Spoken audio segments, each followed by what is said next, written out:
Your Royal Highness, Princess Sbika bint Ibrahim Khalifa, wife of His Majesty the King of Bahrain and President of the Supreme Council for Women of the Kingdom of Bahrain. Excellency, Minister Hala Al-Ansari, Secretary General of the Supreme Council for Women. Excellency, Mr. Emmanuel Mayer, Chargé d'Affaires of the Embassy of France to the Kingdom of Bahrain, members of the award jury, winners of the 2019 inaugural Global Award, honored guests, ladies and gentlemen. Thank you for joining us today from around the world to mark the launch of the second round of the Princess Sbika bint Ibrahim Khalifa Global Award for Women's Empowerment. My name is Josephine Moss. I work in the UN Women Regional Office for the Arab States, and I will be the moderator for today's auspicious occasion. Interpretation is provided in Arabic, French, Spanish, and English. Please select your preferred language from the menu in the interpretation function. We will now listen to the opening remarks of Her Excellency Ms. Anita Bhatia, United Nations Assistant Secretary General and Deputy Executive Director of UN Women. Your Highness, Princess Sbika bint Ibrahim Al-Khalifa, Chair of the Supreme Council for Women of the Kingdom of Bahrain, Excellency Hala Al-Ansari, Secretary General of the Supreme Council for Women, Excellencies, ladies and gentlemen, friends. I am very pleased to have this opportunity to speak to you on the occasion of the launch of applications for the 2022 Princess Sbika bint Ibrahim Al-Khalifa Global Award for Women's Empowerment on behalf of our Executive Director, who is an ex officio member of the jury and sends his sincere regrets for not being able to be here in person today and to be able to address this distinguished audience herself. The Supreme Council for Women, under the leadership of Her Royal Highness, Princess Sbika, has taken a number of important steps towards gender equality and women's empowerment in Bahrain. Under the National Plan for the Advancement of Women, coordinated by the Supreme Council, the Kingdom of Bahrain has advanced protections around women's empowerment in line with the country's international human rights commitments and its constitutional guarantee of equality between women and men in political, social, cultural, and economic life. Bahrain is the first country in the Arab states region to have elected a woman as Speaker of the National Parliament. Bahrain is also a stalwart participant in the annual 16 Days of Activism Against Gender-Based Violence campaign. Ladies and gentlemen, I'm speaking to you today in the middle of the Generation Equality Forum.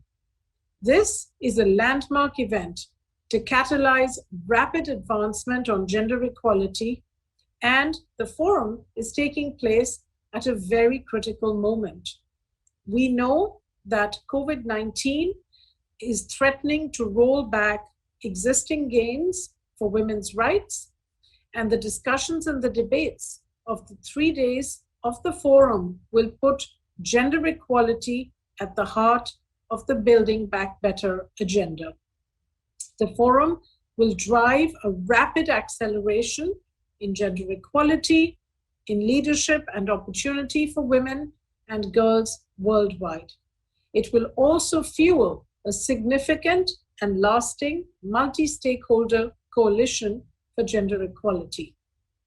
The Bahrain Global Award is aligned with these objectives, not only in its goal of encouraging advancement in women's empowerment around the world, but also in its celebrations of the contributions of diverse stakeholders, public sector, private sector, civil society organizations, and individual champions. This award shines a spotlight on the need for all segments of society to collaborate on the achievement of the Sustainable Development Goals and on Sustainable Development Goal number 5 in particular, to achieve gender equality and empower all women and girls. 26 years after the landmark 4th World Conference on Women in Beijing. The OECD reports that investments in gender equality are vastly insufficient to achieve gender equality. Even pre-COVID, 20% of women and girls annually reported experiencing some form of violence. The World Economic Forum has estimated that, based on current progress, women will not achieve pay or leadership equity with men for at least another 136 years, an increase of a generation since its last published report. This means, ladies and gentlemen, that things are getting worse, not better. This gender equality crisis has been exacerbated by the COVID-19 pandemic through its disproportionately negative impact on income, health, and safety of women and girls around the world. This award offers a critical opportunity to shine a light on those things that work to advance gender equality. Ladies and gentlemen, together with you, I hope that we encourage many organizations and individuals to apply for the Bahrain Global Award, and in so doing, to share their success stories for women's empowerment in the world so as to inspire everyone. Thank you very much.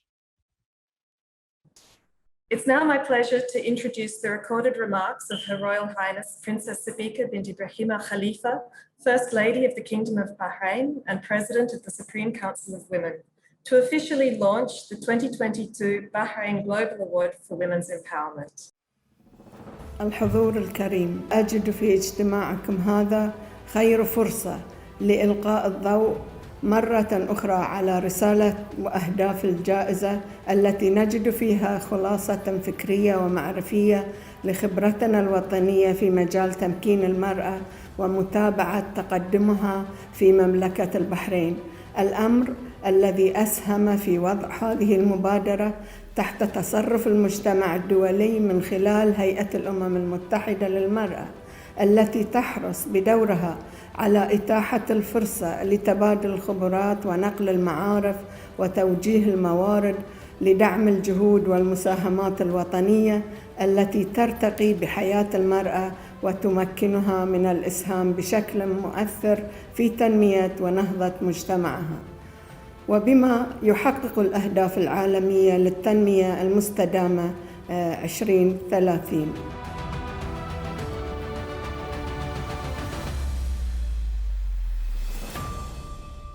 It is now my honor to invite Her Excellency Minister Hala Al-Ansari, Secretary General of the Supreme Council for Women of the Kingdom of Bahrain, to make welcoming remarks. Excellency, the floor is yours. Your Excellency, Dr. Anita Bhatia, United Nations Assistant Secretary General, Deputy Director of UN Women, Excellencies, ladies and gentlemen, on behalf of the Kingdom of Bahrain, it is a pleasure to welcome you all to the launch of the second round of Princess Sbika bint Ibrahim Al Khalifa's Global Award for Women Empowerment, which coincides with UN Women's important conference discussing the way forward to bridge generation gaps during these difficult times. I'm also pleased to extend our thanks and gratitude to UN Women for affiliating with the Supreme Council for Women on all fronts of shared interest and for their adoption renewal of this initiative for the second round. Such a commitment to the award not only confirms the support to global efforts towards enhancing the status of women, but also contributes directly to achieving the Sustainable Development Goals, specifically gender balance and equal opportunities.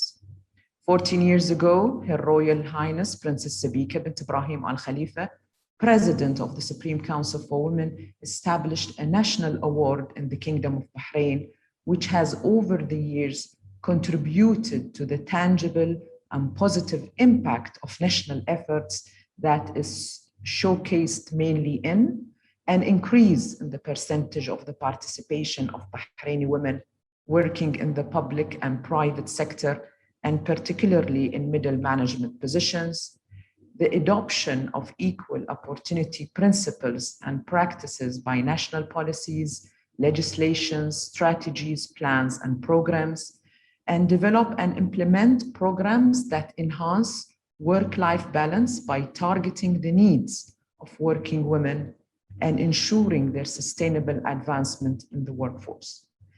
Building on such an impact, the Global Award was further developed in line with international standards and practices, with the overall aim to highlight the important role of public-private partnership to adopt and instill non-biased policies against women, advocate for justice and equal participation between women and men in all fields of public life, promote and recognize institutional and individual efforts, initiatives, and projects that target mainstreaming women's needs in development, highlight community endeavors drawing on experiences, talent, and creativity to reinforce the stability and security of women and their families, and to reaffirm the Kingdom of Bahrain's commitments towards women advancement as a main driver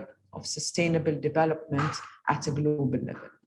And before I refer to UN Women's team to elaborate on the details of the Global Award, I kindly invite institutions and individuals worldwide to share their success stories on such a platform that welcomes and applauds innovation, that brings in new approaches to bridge gaps in favor of women of all ages and in various fields, while ensuring the sustainability of these initiatives during times of peace, stability, conflicts, disasters, or pandemics.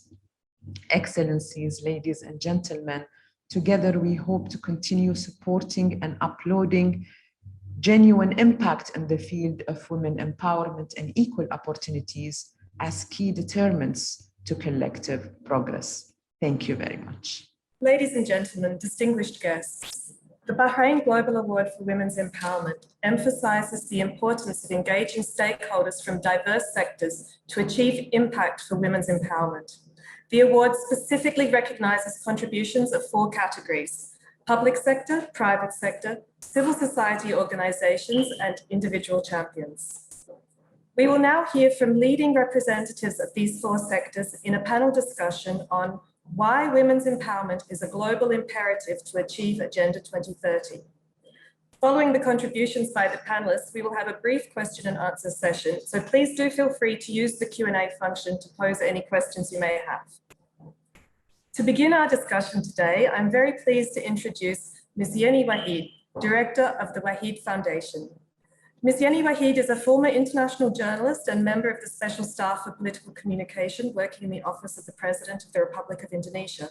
She has extensive experience working closely with grassroots communities and is one of the founders of the Wahid Foundation, which aims to achieve social justice of humankind based on Islamic values that uphold pluralism, multiculturalism, democracy, and human rights.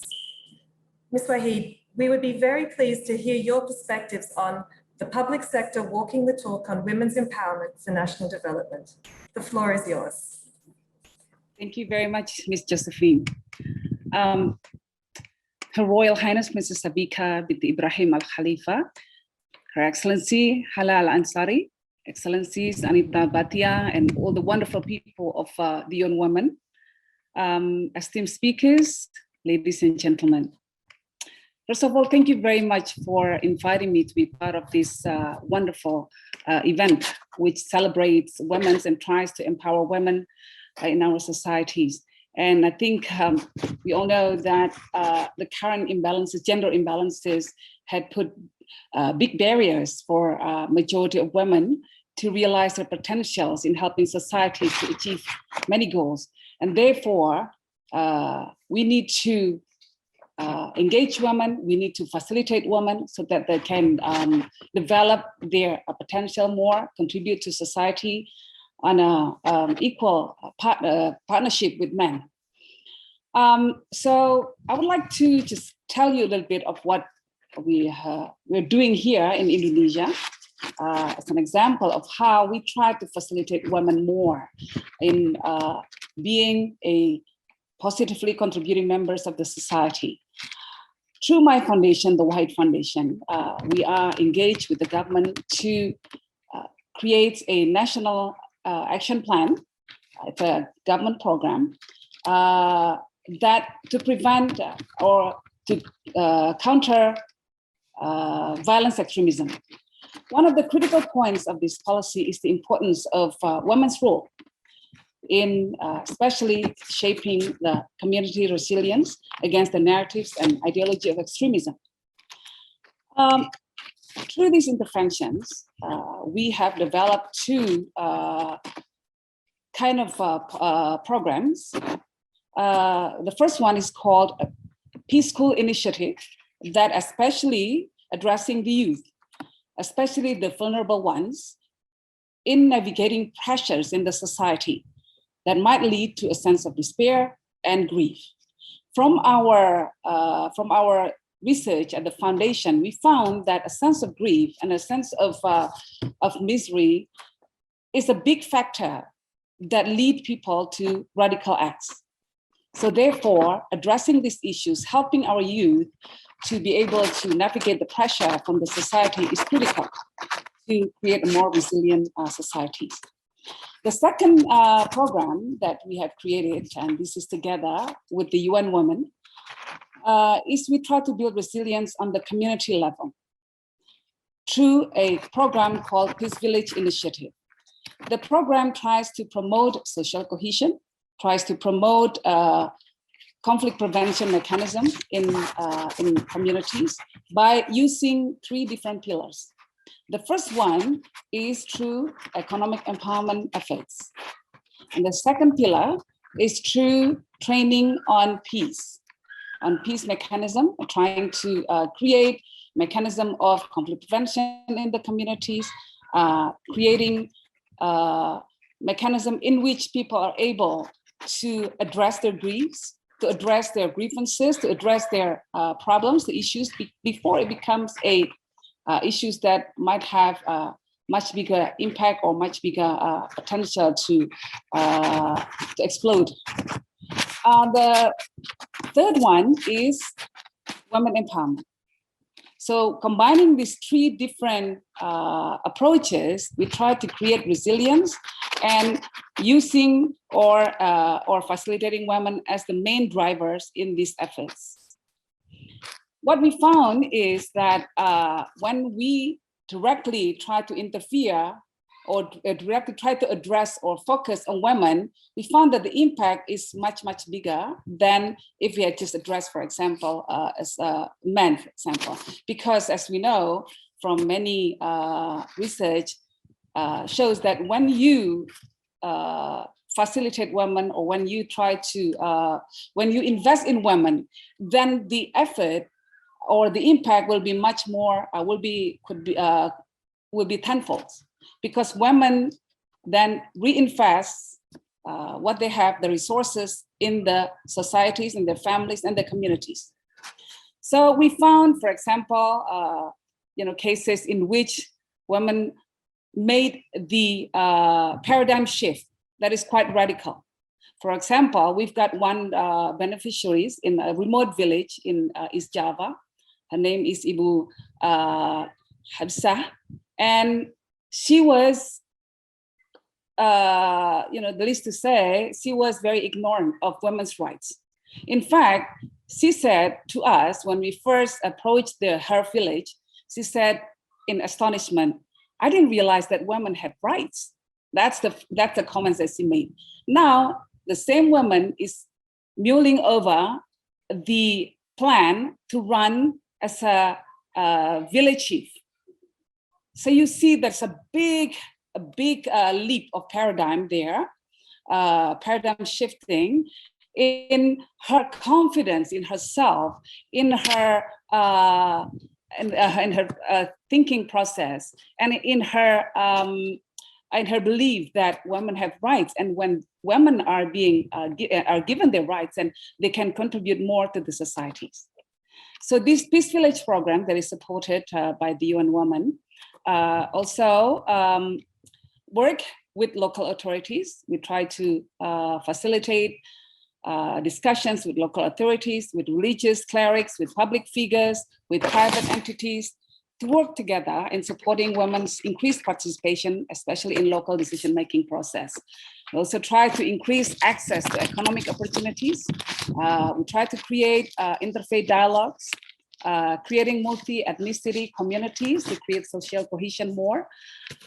And from our experience, especially in this pandemic time, we found that women leadership plays important roles during crisis.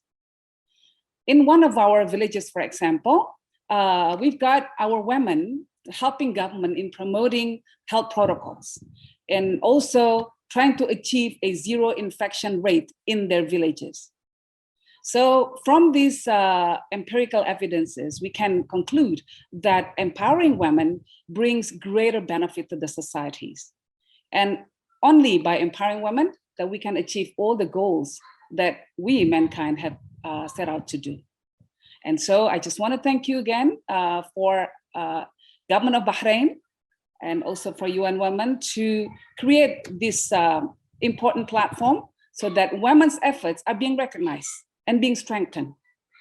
And when women are being strengthened, societies will be strengthened as well. With that, thank you very much. Assalamu alaikum warahmatullahi wabarakatuh. Ms. Wahid, thank you so much for highlighting in particular the importance of equal partnerships between men and women to achieve peace and sustainability at the grassroots level as well.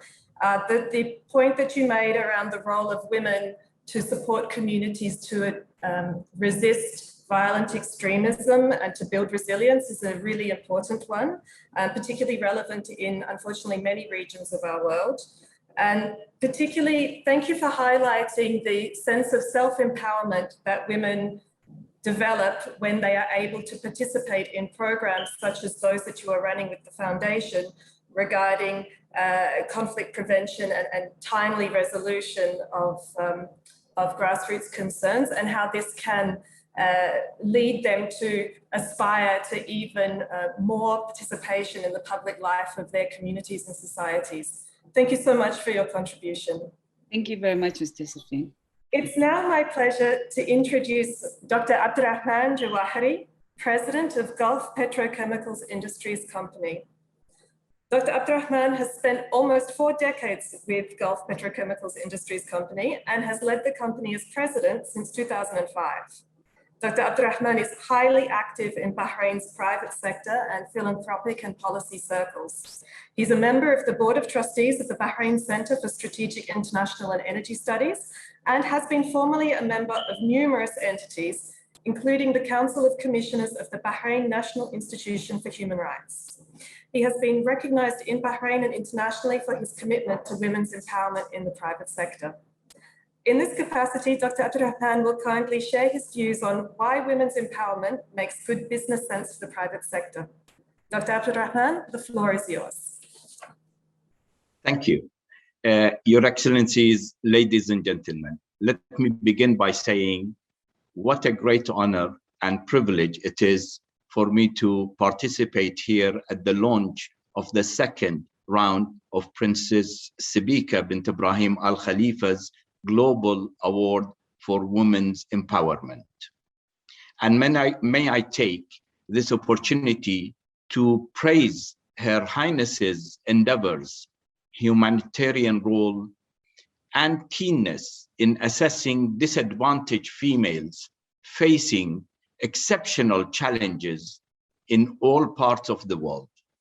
And I thank the United Nations Women's Executive Director and the whole of the UN Women's team for making this event possible.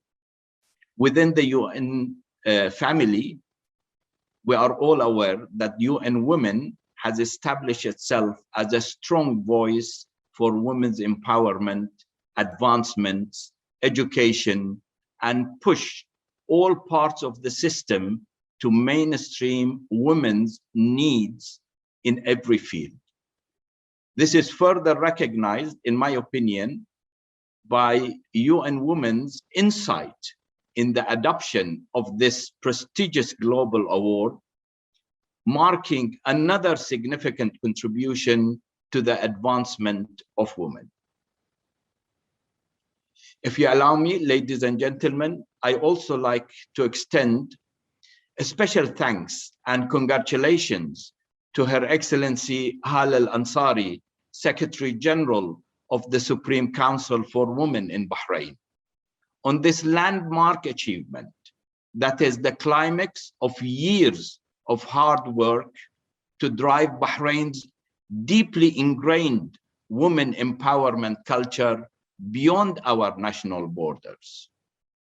Ladies and gentlemen, despite the challenging situation in the world is currently facing with the COVID-19 pandemic, it is necessary to remain committed to easing its social and economic effects and impacts, and aim to resolve the issues facing female worldwide.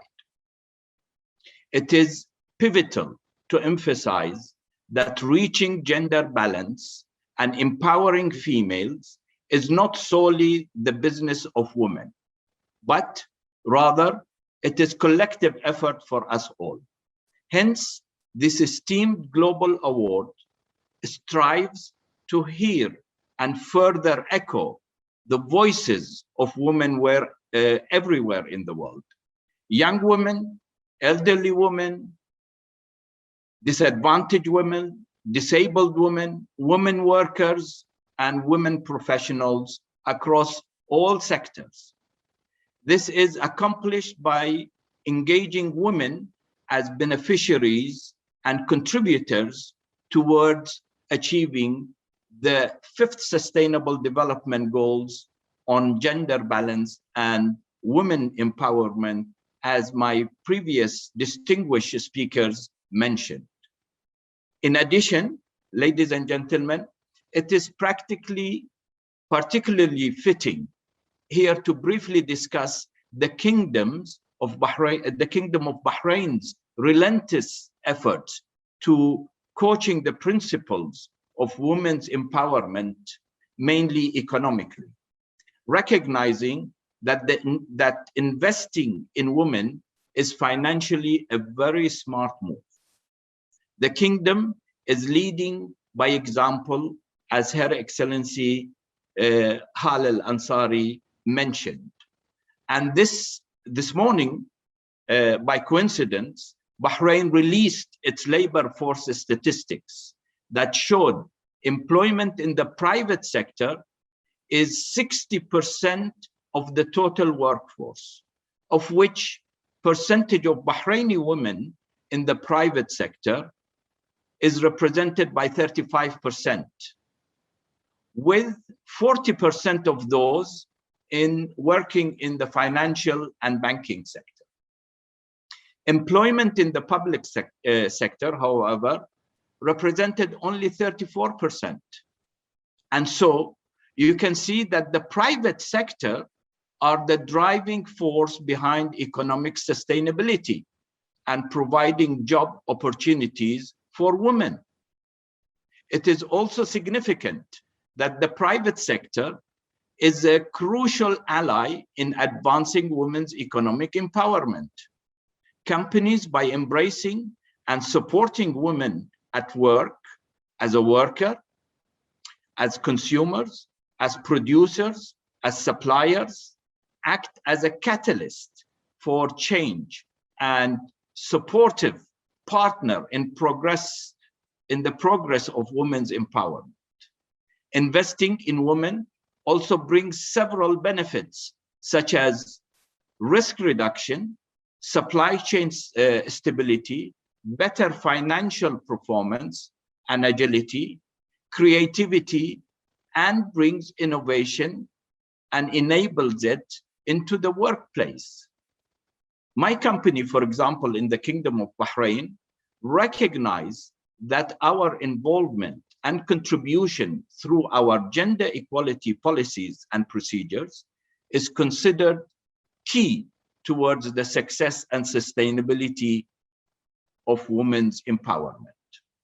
Finally, I would like to pose a question, and many in the world are posing this question too. Does women's empowerment make good business sense? I can confidently say yes, and a big yes. It makes great sense. If you adhere to the criteria set for this prestigious global award, your organization and company will be a more profitable, more sustainable, more efficient, more dynamic, and a more innovative organization. My organization is a testament to this, as twice winning of the Royal Highness Princess Sibika's similar prestigious local award in Bahrain, an award that was established since 2006. Therefore, I encourage all institutions worldwide, and in particular, the private sector, to participate in this prestigious award to enable you to enjoy the fruits that we at GPIC continue to enjoy. In conclusion, I wish all the participants in this edition the best of success, and I look forward to the global award reaching greater heights in its effort to bring women empowerment and gender balance. Thank you.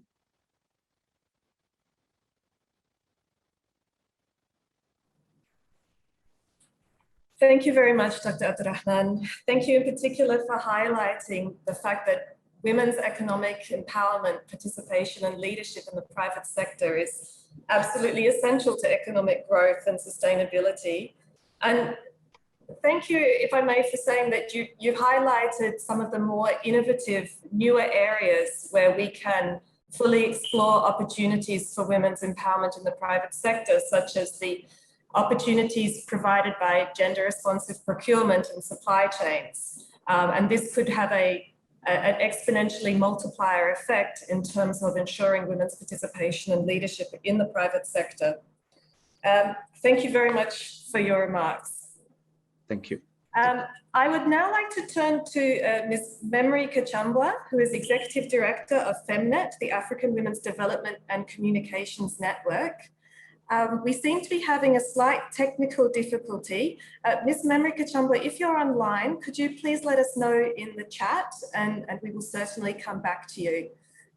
But for now, if you'll please bear with us, I would like to introduce our speaker in this morning's panel, Ms. Cindy Serinya Bishop. And Ms. Bishop is a television presenter and public advocate for the elimination of violence against women. And she's the founder of social movement #Don'tTellMeHowToDress. In 2018, Ms. Bishop was awarded Activist of the Year by the Prime Minister of Thailand. And since 2020, she has served as Goodwill Ambassador for UN Women, focusing on the Asia-Pacific region. Ms. Bishop, could you kindly share with us your reflections on champions for women's empowerment, inspiring change in their communities? Ms. Bishop, the floor is yours. Thank you, Josephine. And hello, everyone. Thank you for having me here today. It is truly an honor to be able to speak at this event. And of course, organized by UN Women and the government of Bahrain, is a great addition to the Generation Equality Forum happening at the moment in Paris. It's through global events such as these that we are able to raise more awareness on the urgency on pushing the agenda for gender equality and to galvanize action on behalf of all sectors, government, public, private.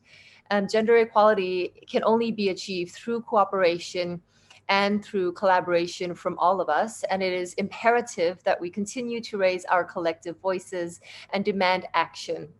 in order to bring about real and lasting change. So I would like to take this opportunity to talk about the importance of giving a platform to champions for women empowerment on an individual level, doing inspiring work in their own communities. It can sometimes feel overwhelming for an individual to do anything and perhaps feel like, well, how can I even make a difference? But we all can, and we should do something, anything, because we all have the power within us to create change in whatever way that we feel empowered to do, in whatever space we occupy or whatever platform that we use, because it's in our words, our daily actions, in what we teach our children and how we treat others that change can come about. The Don't Tell Me How to Dress movement in Thailand is testament to that. The campaign was quite literally born out of a moment of rage at the injustice of women being told to dress a certain way so as to avoid sexual assault. In that moment, I felt the need to speak up, and I did. Little did I know at the time that it would be the catalyst for something so much bigger. And soon after my clip went viral, I teamed up with UN Women and other partners to create a powerful and moving exhibition of clothing worn by survivors at the time of their assault in order to push back against rape culture and victim blaming and bring the topic of gender-based violence to light. And since then, the hashtag has taken on a movement of its own. And many students are using it as the focus of their university projects. Young activists are calling out discrimination when they see it on the media, on the streets, and in their communities. Like the young, passionate Madison Mehta, who recently performed her powerful spoken word poetry about sexual assault at the UN Women Regional Dialogue for Generation Equality. On my advocacy journey, I've had the honor of meeting so many other along the way who are just as passionate about giving women and girls equal rights and opportunity. They are doing amazing work, and many of them humbly and silently, although powerful forces nonetheless. I'm inspired by individuals working at their grassroots levels and in their communities, like Sia Kukalkasem in northern Thailand. She's the founder of the Freedom Restoration Project, who works with migrant women and girls. Many of them are victims of abuse and trafficking. In this age of social media, individuals have the power to reach such a wider audience, and many influencers are now using their platforms to empower, inspire, and educate. Especially in my industry of beauty and entertainment, there is a revolution towards more diversity, inclusivity, and a rejection of beauty ideals that previously left so many women out. Now there are so many empowered women celebrating individuality and uniqueness, like Danae Mercer. He's a body positive advocate based in Dubai, and celebrity Jamila Jamil, founder of the I Way movement. So for young girls who are just starting to use social media, this kind of representation is so crucial to the forming of self-esteem, self-acceptance, and self-confidence. And this is not only for women in front of the camera, but those working behind, like women directors, producers, and journalists. For example, Sunita Shrestha, a journalist and filmmaker from Nepal, whose documentary Nepal Slave Girls brought awareness to the plight of girls in forced labor in her country. And I recently had the honor of being one of the jurors of the Generation Equality Film Festival, showcasing stories of women and girls around the globe. Yet another example of how storytelling and representation can be powerful vehicles for change. In the area of economic empowerment, we can all be champions as well, as business owners, as entrepreneurs, providing a woman with an opportunity she needs to be able to stand on her own 2 feet and create a lifestyle for her and her family is so important. Paveen Akhtar in Bangladesh, whose garment and textile factory employs 52 women, ensuring that they can become financially independent. Or Net Supatraminit in Thailand, co-founder of Isla Generation, a social enterprise startup that uses human-centered design to help businesses foster inclusion. In the area of education, we can all be champions for women empowerment, both in formal education settings in schools and informal ones in families and communities. For teachers and educators, you have the power to make a difference in the lives of your students And this comes with an immense responsibility to not only teach math and science, but also about the world. Liz Kleinrock, a teacher in Washington, D.C., goes above and beyond in terms of teaching her students all things gender and racial equality. And through my advocacy, I realized that the root cause of so much gender equality is based on gender norms and stereotypes that are passed down through generations and generations, especially here in Asia. The idea that somehow a boy is more valuable than a girl is a very problematic narrative, and we need to change that by calling out harmful gender norms and stereotypes. For those of us who are parents, we literally have the power to shape the future of our next generation. We need to empower our girls to be the best versions of themselves, and also to support them to be able to explore their potential.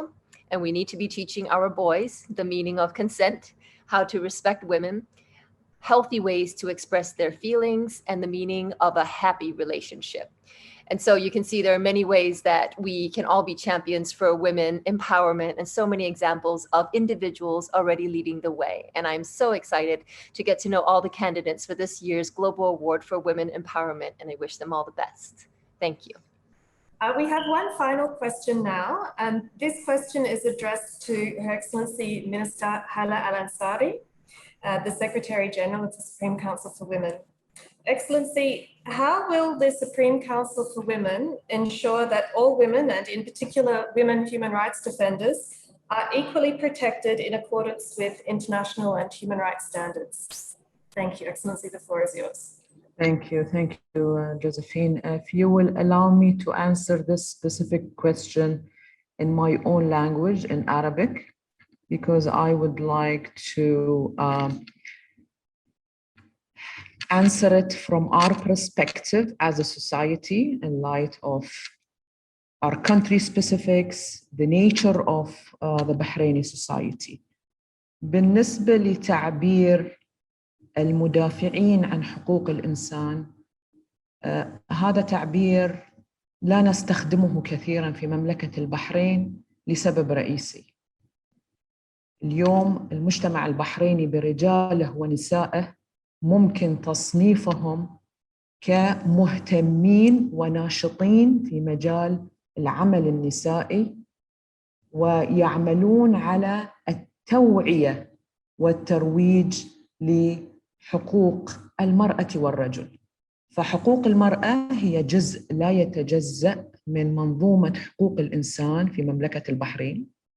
وعلى فكرة تعبير الدفاع عن حقوق المرأة يعطي مفهوم بأن هناك هجوم على المرأة في أي مجتمع كان، هناك خطر يقع على المرأة في أي مجتمع كان. فموضوع الدفاع أو تصنيف أو تسمية مدافعين عن حقوق المرأة قد تكون ضيقة الأفق لو ربطناها بالخطر الواقع على المرأة أو الهجوم الواقع على المرأة أو الحرب التي تواجهها المرأة.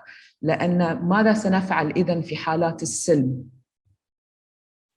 لن يكون هناك صفة ولن يكون هناك وظيفة للمدافع عن حقوق المرأة. لذلك علينا أن نجدد المفاهيم ونتعامل مع الموضوع بأن عملية التوعية بحقوق المرأة والمحافظة على حقوق المرأة ورصد الفجوات وإلغاء أشكال التمييز هذا جزء من عمل تنموي كبير وضخم، ويعمل على استدامة هذه الحقوق. وطبعا نحن لسنا في مجتمعات فاضلة، فمن الطبيعي بأن يكون هناك تقصير هنا وهناك، ولكن المحك هو كيف نتعامل مع مثل هذه الأمور بشفافية وشجاعة. ففي البحرين جميعنا هنا على ضفة مساندة المرأة في الحصول على حقوقها وترسيخها كي تبقى. هذا جوابي لسؤالكم وشكرا. I now turn to my colleague Nohana Nagdi, who will introduce the website for the Bahrain Global Award and explain how interested parties from each of the 4 eligible categories can apply using the online application form. Ms. Nagdi, the floor is yours. So I'm going to give a quick demo on what kind of information you can find on our website and how to apply or nominate an organization or an individual.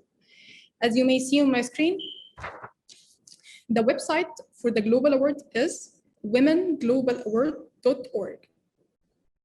Once you are on the website, you can find information on the Global Award itself, like the objectives and the history of the award, and it's available in Arabic and English.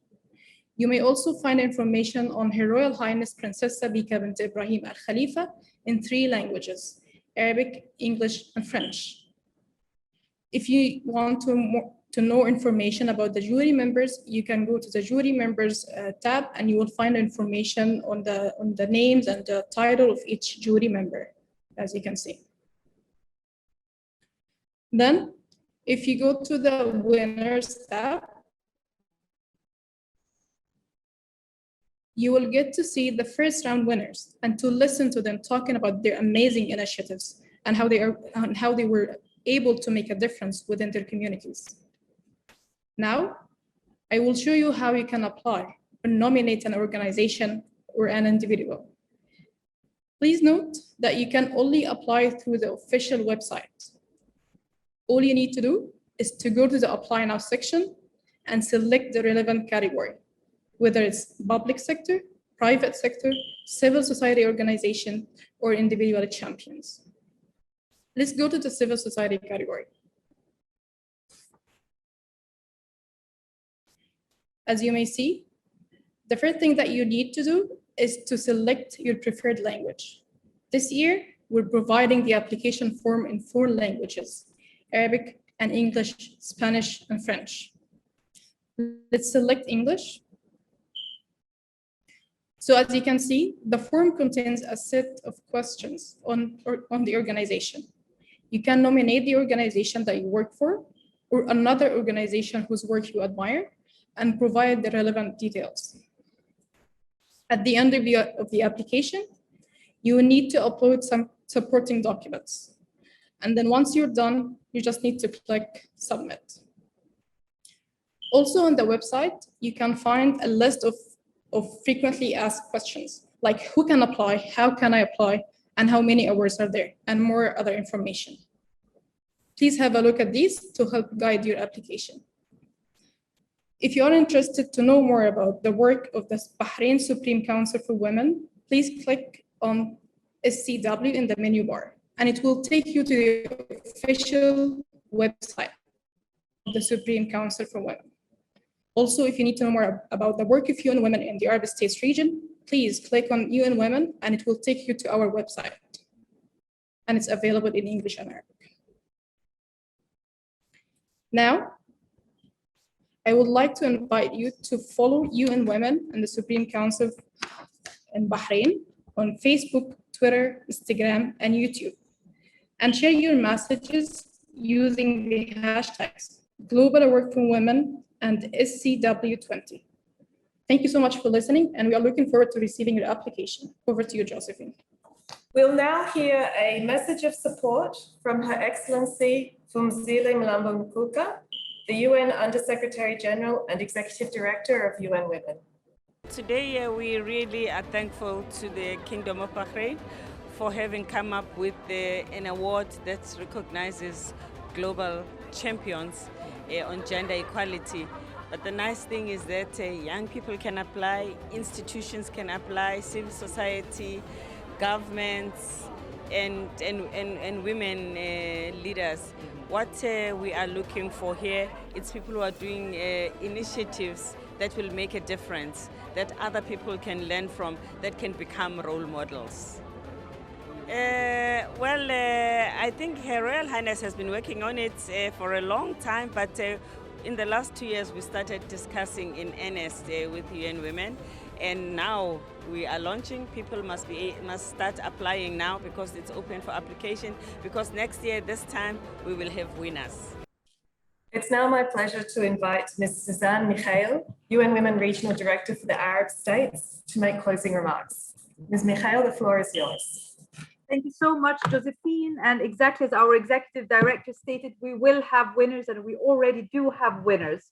Your Royal Highness, Princess Sbika bint Ibrahim Al Khalifa, Chair of the Supreme Council for Women, the Kingdom of Bahrain, Excellency, Minister Hala Al Ansari, Secretary General of the Supreme Council of Women, Kingdom of Bahrain, and Excellency, Mr. Emmanuel Mayer, Chargé d'Affaires of the Embassy of France to the Kingdom of Bahrain. Excellencies, distinguished guests, ladies and gentlemen, I'm closing today with feelings of inspiration and of pride. Pride because of this partnership between UN Women and the Supreme Council of the Kingdom of Bahrain on the launch of the Global Award 2021. Now, building on the first iteration of the award in 2019, we now, the second cycle, showcase even more examples of the hard work on the ground.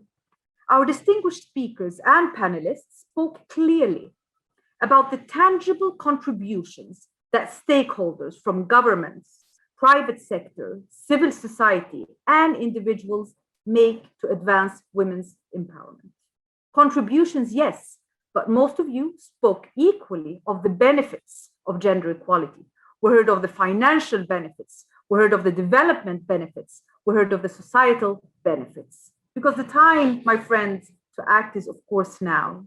Because now more than ever, we strive to build back better, a more equitable and a more fair world as we all collectively recover from COVID-19. I hope that you found today's discussions as inspirational as I did. And I hope that you will apply, and I hope you will share widely with your networks. I, for myself, I'm honored to be part of the award jury panel. And we will look particularly at certain characteristics, at applications that identify very specific challenges and clear strategies to address those. We will look at evidence of inclusive approaches. We will look and take into consideration the applications that are looking particularly at groups that are most left behind, both in national and global development. We will look at innovative solutions, and we will also look at solutions that have results at scale and are sustainable. Excellencies, colleagues, and dear friends, as highlighted earlier in the message of our Assistant Secretary General, Anita Bhatia, today's launch is also taking place at the sidelines of Generation Equality Forum, which is main objective, or one of its main objectives, is bringing together diverse stakeholders, different generations to achieve the Agenda 2030 with its 17 sustainable goals, out of which one, of course, SDG 5 is on gender equality. These moments, my dear friends, we come together, we openly listen to each other, and we consider new ideas to break out of the business as usual model. These are the moments that we define new paths to push the frontiers for gender equality. I thank you for making this possible. And on behalf of UN Women, I express my deep appreciation to Her Royal Highness, Princess Sbika bint Ibrahim Al Khalifa, and the Supreme Council for Women for their contribution to this global dialogue. Thank you for listening. Thank you, Ms. Mikhail. Excellencies, ladies and gentlemen, this concludes our launch event today. Thank you very much for your interest and your commitment to the Princess Sbika bint Ibrahim Al Khalifa Global Award for Women's Empowerment. With your continued support, we will celebrate and elevate achievements for women's empowerment around the globe. Thank you. Goodbye.